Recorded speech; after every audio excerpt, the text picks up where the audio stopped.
एक बार संत कबीर दास जी के गुरु रामानंद जी ने कबीर दास जी से कहा कि पितर का समय चल रहा है, हम भी पितर को भोजन करवाएंगे।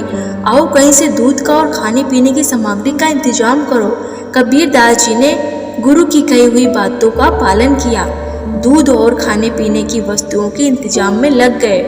दूध आदि के लिए जा ही रहे थे कि रास्ते में एक गाय को मरा हुआ देखा।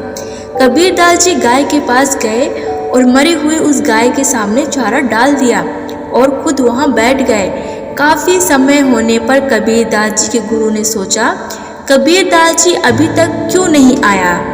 उनके गुरु कबीर दास जी को खोजने लगे कि तभी रास्ते में किसी ने कहा कि अरे गुरुजी, आपका चेला तो मरी हुई गाय के सामने घास डालकर बैठा हुआ है। ये सुनते ही कबीर दास जी के गुरु ने उनके पास जाकर कहा, कबीर दास ये क्या कर रहे हो? मैंने तो तुम्हें दूध लाने के लिए भेजा था।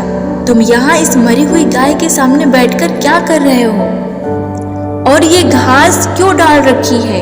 ये गाय तो मरी हुई है, ये गाय घास कैसे खा सकती है? इस पर जो कबीर दास जी ने कहा कि गुरुजी, जैसे कि ये मरी हुई गाय घास नहीं खा सकती, जैसे कि ये मरी हुई गाय घास नहीं खा सकती, वैसे ही हमारे सैकड़ों वर्ष पहले मरे हुए पूर्वज, जिसे आप पितर कहते हो, वे कैसे खाना खा सकते हैं? कबीर दास जी की बात सुनकर उनके गुरु बहुत खुश हुए और उन्होंने कहा, बिल्कुल सत्य है, हमें किसी का देखा देखी ऐसा कोई काम नहीं करना चाहिए जिनका कोई तात्पर्य ही नहीं होता। दोस्तों, किस्मत आपके हाथ में नहीं होती, पर निर्णय आपके हाथ में होता है।